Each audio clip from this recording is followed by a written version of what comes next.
Assalamualaikum warahmatullahi wabarakatuh. Alhamdulillahil awalu bila ibtida wal akhiru bila intiha, jami'u sifatil ulya wal izzati wal kibriya, wassalatu wassalamu ala imami ahli sawfa'i wal wafa, qutbil anbiya wal awliya, Sayyidina wa maulana Muhammadin khairid dawa likulli saqamin wada rahmatan wa shifa fi sirri wal jila wa ala alihi wa sahbihi ma damatil ard was sama' ma ba'du ayuhas sadatil a'izza wal fudala. Yang saya hormati para sesepuh, ini sepuh, para alim ulama, para yai, para habaib. Maaf apabila saya tidak bisa menyebutkan satu persatu, tidak berarti mengurangi takdim hormat kita kepada para beliau. Dan yang saya hormati bapak-bapak dari Forkominda tingkat provinsi, wali kota, kabupaten, dan dari bapak-bapak dari instansi pemerintahan, sipil, TNI, Polri yang selalu kita banggakan.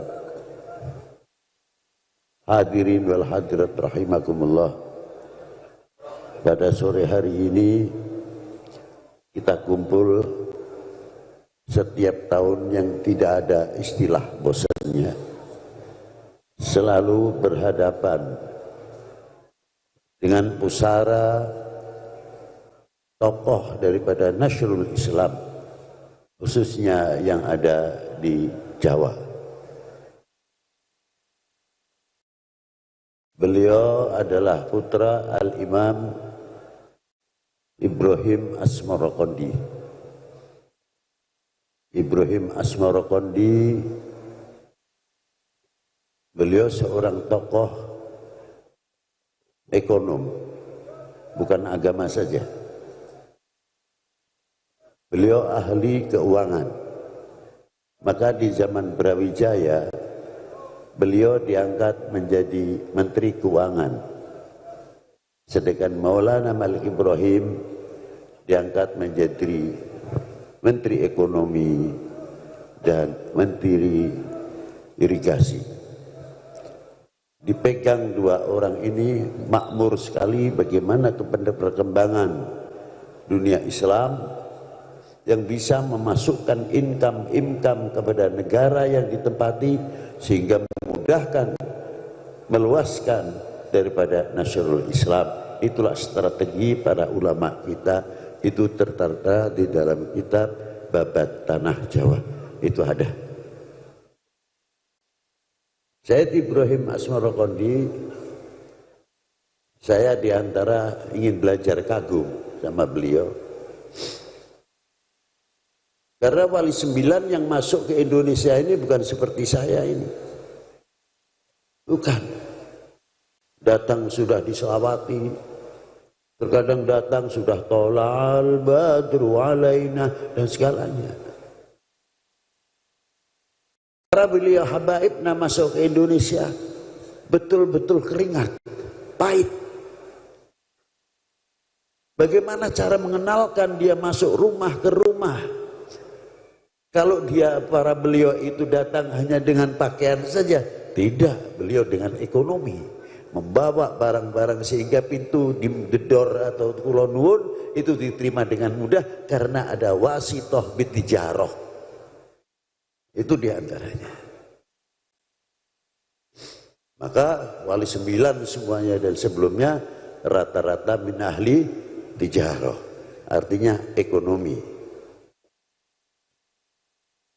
Di antara Al-Imam Ibrahim Asmarokondi, tidak satupun putranya yang tidak menjadi soleh, orang-orang yang soleh. Siapa yang pertama? Maulana Ishaq bin Ibrahim Asmarokondi.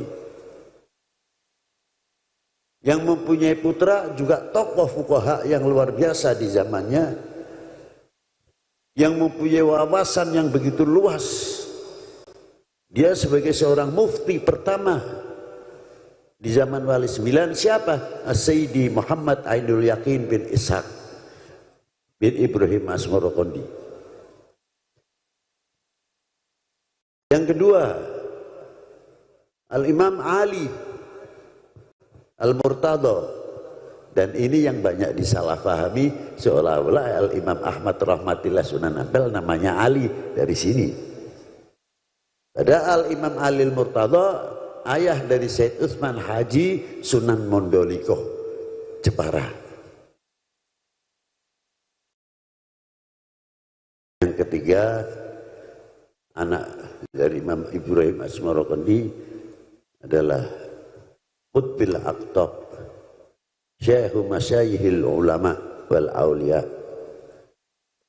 alladhi jama'allahu lahu baina ilmi dhahir wal batin. Al-Imam Ahmad Rahmatillah yang pada sore hari ini kita kholi bersama-sama. Sudah selayaknya, mengapa kita bertanya khol kepada Syed Ahmad Rahmatillah, apakah kita mau menceritakan karomahnya saja? Tidak. Contoh yang luar biasa hari ini, sore ini, dan ini terulang setiap tahun. Karena saya kagum, tidak satu pun putra putri beliau yang tidak menjadi aulia illah. Sebagaimana Al-Habib Abdurrahman bin Muhammad Maula Dawilah yang masyhur Sakgaf. Siapa putra yang pertama? Dewi Ashiqah, Zaujah Al-Imam Abdul Fattah Sultan Demak. Yang kedua, Abul Fuqara wal Masakin, kantongnya tidak pernah lepas, berlobang terus begini bekerja. Man huwa? Al-Habib Hashim atau Maulana Qasim Sunan Derajat. Yang ketiga siapa? Syekhul Ulama, Syekhul Aulia, guru daripada senopati, guru dari para sultan, guru dari para raja, guru para hadipati, bapak rakyat, bapak umat, bapak bangsa di zaman itu. Siapa? Al-Sayyid Ibrahim bin Ahmad Rahmatillah Sayyid Tuban. Yang ketiga,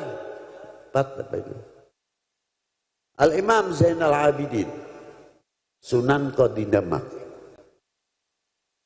Yang kelima, tokoh muhaddithin yang luar biasa, Al-Imam Ja'far Shadiq yang terkenal dengan Sunan Kudusnya. Memang kalau di dalam sejarah yang lain, Syed Ja'far Shadiq adalah putra Utsman Haji, bukan putra Imam Ahmad Rahmatillah. Terserah, biasalah masalah khilafiyah nasab itu ya begitu itulah. Yang terakhir putra laki Syed Ahmad Hisamuddin, Kanjeng Sunan Lamongan. Beliau ditinggal abahnya masih di dalam perut, maka diberi nama Ahmad bin Ahmad atau Ahmad Hisamuddin. Ini yang laki. Adapun yang perempuan, Dewi Hafsah, dapat dari ulama Il-Hadramiyah, namanya Al-Imam Ahmad. Yang perempuan lagi Dewi Mutmainnah, Zaujah Sayyid Abdurrahman Sunan Majah. Yang Ruqayyah, Zaujah Sayyid Muhammad Ainul Yakin Sahib Giri. Dewi Aisyah binti Ahmad Rahmatillah, Zaujah Maulana Syarif Hidayatullah. Kita sekarang duduk di sini untuk bercermin. Mampukah kita mencetak regenerasi ke depan untuk meneruskan perjuangan al-ulama as-salihin? Mampukah kita meneruskan perjalanan tarekoh salafun as-salihin? Apalagi, maaf kalau saya ngomong, kita ini dijadikan Safinatin Nuh. Beliau berhasil Safinatin Nuh dalam ideologi, dalam akidah, Safinatin Nuh dalam ekonomi, Safinatin Nuh dalam bisa mempersatukan umat dan lain sebagainya. Inilah yang diberi contoh oleh beliau. Kapan kita akan meniru seperti beliau? Sehingga al-Islam bisa melahirkan tokoh-tokoh yang luar biasa. ekonominya maju, pertaniannya maju, dan lain sebagainya. Makmur luar biasa pada waktu zaman Waliul Tis'ah. Apakah kita tidak mampu untuk bisa menirunya? Sampai sekarang masih dibuktikan. Mana kuburan Wali Sembilan yang sepi? Rame. Masih bisa memberi makan orang yang hidup. Tidak dari Malik Ibrahim, Syed Muhammad Ainul Yakin, sampai Maulana Syarif Hidayatullah, non-stop orang berziarah kepada beliau. Dan orang segini banyaknya ini tidak pernah. Nanti kapan 24 ente milih apa ini? Tidak ada. Atau ente bagaimana? Tidak ada. Muwahidah ala tahqiq, bisa mempersatukan umat. Mampukah kita keluar dari khol ini menjadi pensiar mempersatukan umat? Tidak akan memberikan kesempatan kebersamaan, tidak akan memberikan kesempatan orang-orang yang akan memecah belah kita, dan tidak memberikan kesempatan akan memecah Indonesia ini. Pasti kita akan menjadi perekat umat, perekat bangsa, menjadi bagian daripada ketahanan nasional. Paling tidak itu diantaranya. Ma'asyiral hadirin rahimakumullah. Satu sisi kearifan lokal tentang ekonomi, yang kedua masih dakwah. Dakwahnya di mana? Tidak ada yang orang jarak sini menyanyi, itu tidak ada. Imma qira'atu Yasin, amma tahlil, sabihillah, wassalah ala Nabi sallallahu alaihi wasallam. Masih ngajak tahlil, masih ngajak berkiraat Yasin, bisa masih mengajak salah ala Nabi sallallahu alaihi wasallam. Kita yang hidup untuk mengajak orang yang bisa selawatan, jamnya selawat dan lain sebagainya sulit. Beliau sudah 500 tahun lebih meninggal, masih dakwah dalam kuburnya sampai sore hari ini. Malu rasanya kalau kita tidak bisa meniru. Bila mana cermin ini hidup di Indonesia, insya Allah menjauhkan segala bentuk perpecahan, jauh dari pertikaian. Bangsa lain sudah maju, maaf, membuat macam-macam, kita masih tinggalan terus. Ribut nanti yang partai sendiri, yang milih sendiri, lain-lain sendiri. Tapi bangsa lain sudah bikin nuklir, persenjataan yang istimewa, ilmu kedokteran yang istimewa. Kita masih ruwet terus. Nah, kapan majunya? Apakah kita ini yang akan mengecewakan para beliau dalam perjuangannya yang merintis, ikut andil besar, mempunyai kontribusi yang luar biasa? Tidak di dalam agama saja, beliau termasuk andil besar di dalam perjuangan yang pertama melawan Portugis sampai melawan VOC. Nah, kita punya apa? Kontribusi kita apa? Mestinya malu.